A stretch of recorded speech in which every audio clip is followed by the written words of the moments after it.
কাল সুপ্রিম কোর্টে রীতিমতো ঝোড়ো ব্যাটিং করলেন দুই আইনজীবী, একদিকে ইন্দিরা জয়সিংহ এবং অন্যদিকে করুণা নন্দী।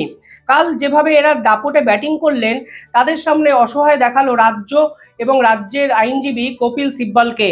এর আগের দিন সুপ্রিম কোর্টের প্রধান বিচারপতি পর্যবেক্ষণে বলেছিলেন জুনিয়র ডাক্তারদের অবিলম্বে কাজে যোগদান করা উচিত, কিন্তু জুনিয়র ডাক্তাররা ছিলেন আন্দোলনের জন্য নাছোড়বান্দা। তারা মুখ্যমন্ত্রীর সঙ্গে বিভিন্ন ক্ষেত্রে মিটিং করার পরেও কাজে যোগদান করেননি। চিকিৎসকদের কর্মক্ষেত্রে নিরাপত্তাহীনতা, সেই জন্যই চিকিৎসকরা ধর্মঘট করছিলেন। সেই ধর্মঘটের উৎস হয়তো আরজি করের এই মর্মান্তিক খুন, কিন্তু সুপ্রিম কোর্ট সেই জন্যই প্রথম দিনে একটা উচ্চ ক্ষমতা সম্পন্ন কমিটি করে দিয়েছেন। আমাদের যেটা দায়িত্ব ছিল সেটা হচ্ছে সিবিআই তদন্ত হাইকোর্টের নির্দেশে হচ্ছে, সেই তদন্তে যেন কোন রকম হস্তক্ষেপ না হয়। সেজন্য প্রথম 3 দিন যখন আমরা সুপ্রিম কোর্ট পরিষ্কার বলে দিলেন আমরা সিবিআই তদন্তে হস্তক্ষেপ করছি না, এবং সিবিআই তদন্ত মোটামুটি ঠিক পথে এগোচ্ছে। বিগত শুনানির সময়, মানে আজকের নয়, এর আগে যে শুনানি, সেখানে চিফ জাস্টিস একটা মন্তব্য করেছিলেন, লাইভ স্ট্রিমে আপনারা দেখতে পারেন, যে দেয়ার আর লিডস। এটা অত্যন্ত গুরুত্বপূর্ণ একটা ইঙ্গিত বিচারপতিরা দিয়েছিলেন। ফলে অনেকে ভেবেছিলেন সুপ্রিম কোর্টে এই বিষয়টি গভীরভাবে সমালোচনার মুখে পড়তে পারেন, কিন্তু ইন্দিরা জয়সিংহ পরিষ্কারভাবে ডাক্তারদের নিরাপত্তা এবং সুরক্ষা নিয়ে যে প্রশ্নগুলো ছুড়ে দিলেন, তার সামনে কোনো যুক্তি খাড়া করতে পারেননি Kapil Sibal. Second point pertains to investigation. One is on this policy, your lordship is seized of it. I will leave it at that. Women don't want concessions. They want equal opportunity in terms of safety. In Anuj Garg's case, why should we prevent a woman doctor from working in the night? Or 12 hours. Why limited to 12 hours, your lordship? Because junior doctors work for 36 hours. Now women will never be taken. Should be for all doctors. 12 hours working time is all doctors. Don't bifurcate. Whatever the shift. Exactly. Doctors are ready to work in. উঠলো CCTV সংখ্যা নিয়েও প্রশ্ন। ইন্দিরা জয়সিংহ কি বললেন?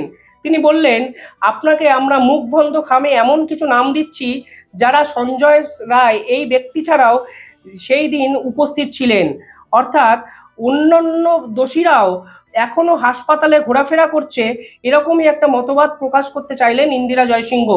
এর ফলে junior ডাক্তাররা রীতিমতো আতঙ্কিত এবং ভীত সন্ত্রস্ত। সেই ব্যক্তিরা এখনো যদি হাসপাতালে ঘোরাফেরা করে, তাহলে জুনিয়র ডাক্তারদের পক্ষে কাজে যোগদান করা যে কার্যত অসম্ভব, তা কড়া ভাষায় ইন্দিরা জয়সিংহ কিন্তু এজলাসে দাঁড়িয়ে বললেন। আর তখনই প্রধান বিচারপতি প্রশ্ন তুললেন সিভিক ভলেন্টিয়ার্স নিয়ে এবং চুক্তি ভিত্তিক কর্মী নিয়ে। মানে প্রধান বিচারপতির ভাষায় হলো কন্ট্রাকচুয়াল স্টাফ। এই কন্ট্রাকচুয়াল স্টাফ যারা আছেন, তাদের নিরাপত্তার কাজে কেন ব্যবহার করা হবে, স্বয়ং এই প্রশ্ন তুলেছেন প্রধান বিচারপতি। পাশাপাশি রাজ্য দাবি করেছিল যে তারা 490টির বেশি সিসিটিভি ক্যামেরা আরজি কর সহ বিভিন্ন জায়গায় কিন্তু ইনস্টল করার চেষ্টা করেছেন, কিন্তু বর্তমানে তারা মাত্র 37টি সিসিটিভি কিন্তু বসানো সম্পূর্ণ করতে পেরেছেন। খুব অত্যন্ত গুরুত্বপূর্ণ দুটো বিষয়।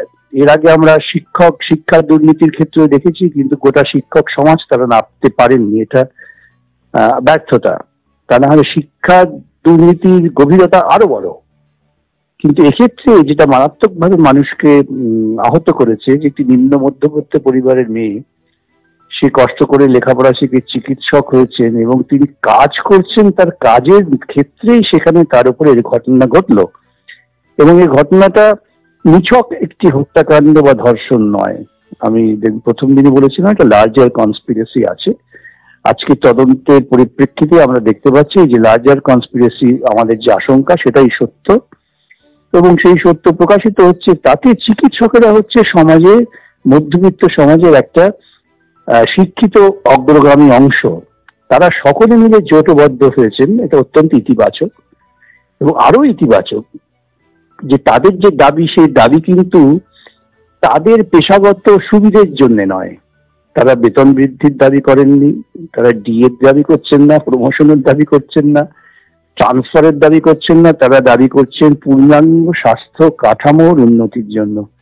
সেটা হলে পরে সমাজের বিভিন্ন স্তরের মানুষ উপকৃত হবেন, এবং নির্মম হত্যাকাণ্ড মানুষকে জাগিয়ে তুলেছে। ফলে নিরাপত্তা এবং সুরক্ষা যে এখনো একটা প্রশ্ন চিহ্নের মুখে এসে দাঁড়িয়েছে তা প্রধান বিচারপতির পর্যবেক্ষণে সবার আগে উঠে আসে। পাশাপাশি এই ডাক্তারদের জন্য বায়োমেট্রিক চালু করা যেতে পারে নাকি সেই প্রশ্নও কিন্তু তুলে দিয়েছেন প্রধান বিচারপতি স্বয়ং। অর্থাৎ আপাতত শাস্তির মুখে পড়তে হচ্ছে না, প্রধান বিচারপতির রোশানালও পড়তে হচ্ছে না এবং সরকারি কোনো খাড়াও এই ডাক্তারদের উপর কিন্তু নেমে আসছে না। সেই জন্য সিবিআই তদন্তের আদেশ যেদিন হয় সেদিনই রাত্রিবেলা সন্ধ্যাবেলা ওই ভাঙাচোরা হচ্ছিল, যেটা নিয়ে এখন অনেক বিতর্ক হচ্ছে, এবং তারপরের দিন রাত্রিবেলা হামলা করা হলো আরজি করে আন্দোলনকারীদের উপরে। এগুলো সব ছকে বাঁধা বিষয়। এখন রাজ্য প্রশাসন তো একটু অসুবিধাতে পড়লেন। আরেকটি বিষয় আপনাদের মনে থাকতে পারে, এই ঘটনা ঘটার পর প্রশাসন তো সুচিন্তিত কাজ করেন না, নিজাক রিয়াকশন দেখায়। সেই নিজাক রিয়াকশন দেখি হঠাৎ তারা বললেন মেয়েরা রাতে কাজ করতে পারবে না, কি রাত্রি সাথী ফাতি এই সমস্ত গালগপ্প দেওয়ার নাম দেন। তখনই আমি বলেছিলাম এটা হচ্ছে একটা মনুবাদী চিন্তার প্রতিফলন। মেয়েদের ক্রমশ ঘরে ঠেলে দাও, তাদের কর্মক্ষেত্রে নিরাপত্তা দেওয়ার পরিবর্তে তাদের কর্মক্ষেত্রের পরিসরটাকে সংকীর্ণ করে দেওয়া হলো। করুণানন্দী কি বললেন? তিনি সিনিয়র ডাক্তারদের হয়ে বললেন পরিষ্কারভাবে এই জুনিয়রদের আন্দোলন তারা সমর্থন করেন এবং পরবর্তীকালে ময়না তদন্ত সংক্রান্ত একাধিক তথ্য তারা সিবিআইকে দিয়েছেন এবং আরো দিতেও চান।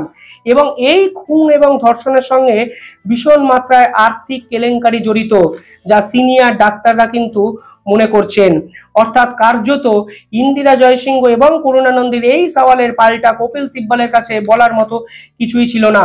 রাজ্য মুখ্যমন্ত্রী এবং জুনিয়র ডাক্তারদের মিটিং এর মেমোরান্ডাম কিন্তু সুপ্রিম কোর্টে পেশ করেন, কিন্তু আদতে কোনো যুক্তি কিন্তু খাটেনি। উল্টে এই সিবিআই তদন্ত নিয়ে মন্তব্য করতে গিয়ে প্রধান বিচারপতি বললেন এই রিপোর্ট অত্যন্ত তাকে বিচলিত করেছে এবং তিনি অনুরোধ করেন আইনজীবীরা যেন এই রিপোর্ট কোনোভাবেই বাইরে প্রকাশ না করেন। Is that it cannot provide security? The center is. We are at item. If In Anupkar's case, the Lordship You're right. He said that look, romantic just paternalism. the law, the provision of the Act, Punjab Excise Act was Exactly. that any establishment which serves liquor Can't have will not have a woman. Employee. We struck it down. of course you should strike it down, brother. There's no But issue. therefore, two things, Mr. Balu. I think the state of West Bengal must immediately correct its notification. You cannot say that women will not work more than a 12-hour shift. If men are working more than a 12-hour shift, They want they are entitled People to work want to. exactly at par with their male counterparts. অর্থাৎ তিনি বুঝিয়ে দিয়েছেন এই রিপোর্টে এমন কিছু তথ্য আছে যা সাধারণ মানুষ শুনলে বা দেখলে চমকে যেতে পারেন এবং পরবর্তীকালে তদন্তেও কোথাও গিয়ে হেরফের হতে পারে। নির্যাতিতার বাবার আইনজীবী, তার নাম বৃন্দা গ্রোভার, তিনি আরো একটি চিঠি প্রধান বিচারপতিকে দেন যেখানে তার নিজের কিছু মন্তব্য প্রধান বিচারপতিকে নিয়ে শেয়ার করতে চান। প্রধান বিচারপতি বলেন সিবিআই নিঃসন্দেহে পরিবারকে ডে টু ডে তদন্তের আপডেট দেবে এবং পাশাপাশি নির্যাতিতার বাবা যে কথাগুলো বলছেন সেগুলোকেও গুরুত্ব সহকারে কিন্তু বিবেচনা করবে। দেখুন, প্রশাসনিক স্তরে রদবদলটা খুব নতুন কিছু ব্যাপার নয়, স্বাভাবিক গতিতে এখানে রদবদল হয়। এখন এদের বিরুদ্ধে চিকিৎসক সহ নাগরিকদের প্রচন্ড বিক্ষোভ তৈরি হয়েছিল এবং তাদের অভিযোগ ছিল যে এরা এই অপরাধের সঙ্গে প্রত্যক্ষ বা পরোক্ষভাবে যুক্ত। রাজ্য সরকারের উচিত ছিল তাদের বিরুদ্ধে শাস্তিমূলক ব্যবস্থা নেওয়া। আমি মনে করি যদি চিকিৎসকরা আন্দোলন করছেন, তাদের সঙ্গে কথাবার্তা হচ্ছে, কিন্তু এই অফিসারদের সরিয়ে দিয়ে সেটা এমনিও আগামীকাল বা পরশু সরে যেত। তাদের ট্রান্সফার করা হয়েছে, ট্রান্সফার করে তাদের ভালো ভালো পোস্টিং হয়েছে, সেটা স্বাভাবিক প্রক্রিয়া, কিন্তু শাস্তিমূলক ব্যবস্থা হলো না। অর্থাৎ তারা কিন্তু জেনে গেলেন যে আমরা যতই অপরাধ করি না কেন আমাদের এই রাজ্যের প্রশাসনের যারা প্রধান তারা আমাদের রক্ষাই করবেন, আমাদের বিরুদ্ধে ব্যবস্থা নেবেন না। এটা একটা নেতিবাচক প্রক্রিয়া বলে আমার মনে হয়। পরিষ্কারভাবে পরবর্তীকালে এই রাজ্য যে নোটিফিকেশন জারি করেছিল মহিলা ডাক্তারদের নিয়ে তার তীব্র বিরোধিতা শোনা গেল প্রধান বিচারপতির গলাতে। বললেন রাতে 12টার পরে কেন কাজ করবে না মহিলারা? অন্তত 21 শতাব্দীর প্রেক্ষাপটে যেখানে আমরা সমাজে সমান অধিকারের জন্য লড়াই করছি সেখানে এই রকম নির্দেশিকা নিঃসন্দেহে প্রশ্নচিহ্নের মুখে কিন্তু ফেলে দিতে পারে। কপিল সিব্বল বললেন তারা এই নোটিফিকেশন কিন্তু সরিয়ে দেবেন। অর্থাৎ রাজ্যের এখানে ভূমিকা তীব্র কষাঘাতে কিন্তু পড়ল প্রধান বিচারপতির। Then your status report? Yes, Yes. it's in the earlier stage. Apparently, it's in the earlier status report of the state of West Bengal. All right, what is it? There's What is a There are- September policy. All right. It's in my affidavit. Your Lordship, there are two problems here with that 19th August circular. It's there in my IA as well as I'm told in the earlier status report of the state of West Bengal. Ma'am, which page number is it? Because what I have is the 13th of September. Okay, then maybe She's appealing for whom? I'm not aware. the policy was. Association of Doctors and Patients in West Bengal. Doctors and patients. I'm appearing for Doctors for Patients. It's a trust called Doctors for Patients. কিন্তু প্রশ্ন হলো তাহলে CBI কেন ভরা এজলাসে দাবি করছে 27 মিনিটের footage একমাত্র তারা পেয়েছেন, আর এই ঘটনায় যে ঘটনার কোনো সাক্ষী নেই সেখানে সিসিটিভির ফুটেজ যে অত্যন্ত গুরুত্বপূর্ণ একটা উপাদান হতে পারে তা মনে করেছেন অনেকে। দেখুন, আমার যে আশঙ্কা ছিল লার্জার কনস্পিরেসি, যেটা আমি প্রথম দিনই বলেছিলাম, আজকে সিবিআই তদন্তের ফলে অন্ততপক্ষে তারা চেষ্টা করছেন, কেন যে কোনো খুনের মামলায় যেখানে প্রত্যক্ষদর্শী নেই সেখানে যে সাক্ষ্য প্রমাণ থাকে সেটা প্রথম কয়েক ঘন্টায় খুব গুরুত্বপূর্ণ ফরেন্সিক এক্সপার্টদের কাছে, কিন্তু এক্ষেত্রে তো প্রথম কয়েকটি ঘন্টা নষ্ট হয়েছে। রাজ্য সরকারের পুলিশ তারা তদন্ত করেননি, হয়তো কারো নির্দেশেই। বিস্ময়কর ঘটনা যে একজন কর্মরত ওসিকে হেফাজতে নিতে হলো। পুলিশ আইন শৃঙ্খলা রক্ষার দায়িত্বে, তারাই আইন শৃঙ্খলা ভাঙছেন, এটা সমাজের পক্ষে একটা অত্যন্ত সাংঘাতিক বার্তা। এবং পুলিশ বাহিনীর উচিত ছিল ঐক্যবদ্ধ হয়ে এই অপরাধমূলক কাজে যারা করেছেন তাদের বিরুদ্ধে দাঁড়ানো, কিন্তু আমি দেখতে পাচ্ছি যে পুলিশ বাহিনী তারা আমাদের বন্ধু বলে একজন অপরাধীর পক্ষে দাঁড়াবার চেষ্টা করছেন। এটা একটা নেতিবাচক ব্যাপার। যাই হোক, সেটা তারা বিবেচনা করবেন। কিন্তু সিবিআই তদন্ত, আমি আগেও বলেছি এখনো বলছি, যদি রাজনৈতিক প্রভাবে প্রভাবান্বিত না হয় তারা ভালোই তদন্ত করতে পারে। এবং এক্ষেত্রে যেহেতু সরাসরি তদন্তটা প্রথমে হাইকোর্ট এবং তারপর সুপ্রিম কোর্ট দেখভাল করছেন, সিবিআই তদন্ত ঠিকই হচ্ছে। এবং আজকে তো বিচারপতিদের মন্তব্য আমার সেই ধারণাকে আরো পুষ্ট করলো। এখন সকলকেই সচেতন হতে হবে।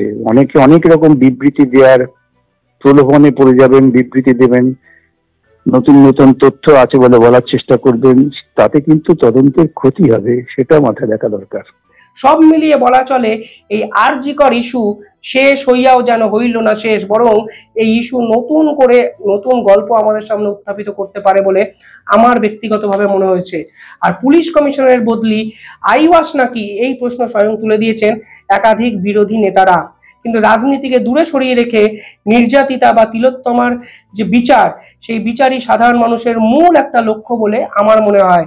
তবে সব থেকে আগে যে জিনিসটায় বাহবা দিতে হয় তা হলো ডাক্তারদের নাছোড়বান্দা মনোভাব এবং টানা 40 দিন ধরে আন্দোলন এবং স্বাস্থ্য ভবনের সামনে ডাক্তারদের এই অনশন বা প্রতিবাদ মঞ্চ নিঃসন্দেহে বাংলার মানুষকেও কিন্তু নতুন করে প্রতিবাদ করতে শেখাবে বলে আমার মনে হয়। সুপ্রিম কোর্ট, হাইকোর্ট তারা আইন মেনে চলে, তারা সিবিআই আইনের বাইরে কিছু করতে পারে না, কিন্তু এই আইনের বাইরেও সাধারণ মানুষের পুঞ্জীভূত ক্ষোভ, জেদ, যা কিনা আন্দোলনকে নতুন করে চিনিয়েছে রাজ্যকে, এই বাংলাকে নতুন রূপরেখা দিয়েছে, সেই আন্দোলন কিন্তু ভবিষ্যতেও এই বাংলাকে নতুন পথে নিয়ে যাবে বলে আমি বিশ্বাস করি। সিনিয়র ডাক্তার, জুনিয়র ডাক্তার যেভাবে একভাবে লড়ে বাংলার মানুষের কথাগুলো এই সাধারণ মানুষের সামনে তুলে ধরছেন তা নিঃসন্দেহে সাধুবাদযোগ্য। ঠিক যেরকম ভাবে সাধুবাদযোগ্য কাল ভরা এজলাসে প্রধান বিচারপতির সামনে ইন্দিরা জয়সিংহ এবং করুণা নন্দীর লড়াই। আপনারা কি ভাবছেন? এই লড়াইয়ের শেষ কোথায় দেখতে পান?